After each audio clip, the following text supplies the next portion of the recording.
नमस्कार दोस्तों, आज मैं आपको एक दिव्य कथा सुनाने जा रही हूँ।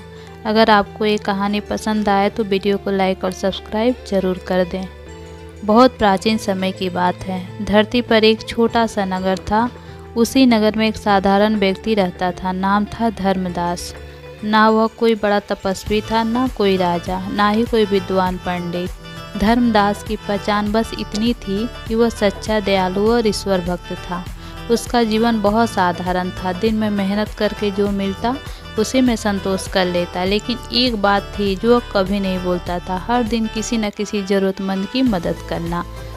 धर्मदास सुबह सूर्योदय से पहले उठता, नदी में स्नान करता, एक पेड़ के नीचे बैठकर आंखें बंद करता और मन ही मन करता, हे प्रभु, आज मुझसे कोई ऐसा कर्म ना हो जिससे किसी का मन दुखे।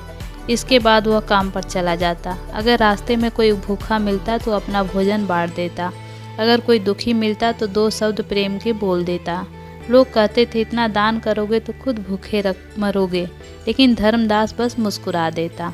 समय बीतता गया। एक दिन धर्मदास गंभीर रूप से बीमार पड़ गया। उसे समझ आ गया कि अब उसके जीवन का अंत निकट है। उसने किसी से कुछ नहीं मांगा, बस अंतिम समय में इतना कहा, यदि मैंने जीवन में अनजाने में कोई गलती की हो तो हे प्रभु, मुझे क्षमा करना। और यह कहते कहते उसने अपना शरीर त्याग दिया।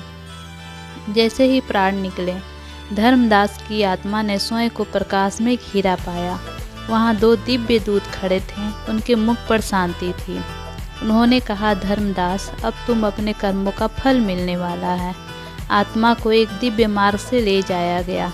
वह मार्ग प्रकाश से भरा था। चारों ओर मधुर संगीत गूंज रहा था। कुछ समय बाद एक अद्वित स्थान पर पहुंचा।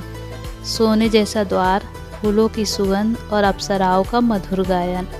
धर्मदास आश्चर्य में पड़ गया। उसने सोचा, मैं तो कोई महान तपस्वी नहीं था, फिर यहाँ क्यों? तभी एक दिव्य वाणी गूंजी, स्वर्ग केवल बड़े यज्ञों से नहीं मिलता, स्वर्ग मिलता है सच्चे हृदय से। धर्मदास के सामने उसके जीवन का दृश्य प्रकट होने लगा। जब उसने भूखे को भोजन दिया, जब उसने रोते हुए व्यक्ति को सांत्वना दी, जब उसने झूठ के मार्ग को छोड़ सत्य चुना, जब उसने अपमान के बदले क्षमा दी। हर छोटे कर्म का महत्व दिखाया गया। दिव्य वाणी बोली, तुमने कभी स्वर्ग मांगा नहीं, लेकिन तुम्हारे कर्म स्वर्ग बन गए। धर्मदास ने साहस करके पूछा, हे प्रभु, क्या स्वर्ग इतना ही सुंदर है? उत्तर मिला, स्वर्ग की सुंदरता फूलों में नहीं, उस शांति में है जो अच्छे कर्मों से मिलती है। उसे बताया गया कि जो व्यक्ति जीवन में दूसरों के लिए जीता है, उसका हृदय ही स्वर्ग बन जाता है।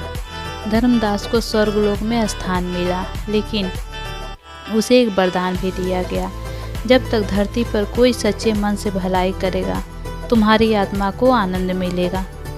इस कथा से हमें यह शिक्षा मिलती है कि स्वर्ग पाने के लिए बड़ा नहीं, अच्छा इंसान बनना जरूरी है। छोटे छोटे अच्छे कर्म भी बहुत बड़े फल देते हैं। सच्ची भक्ति दिखावे से नहीं, व्यवहार से होती है।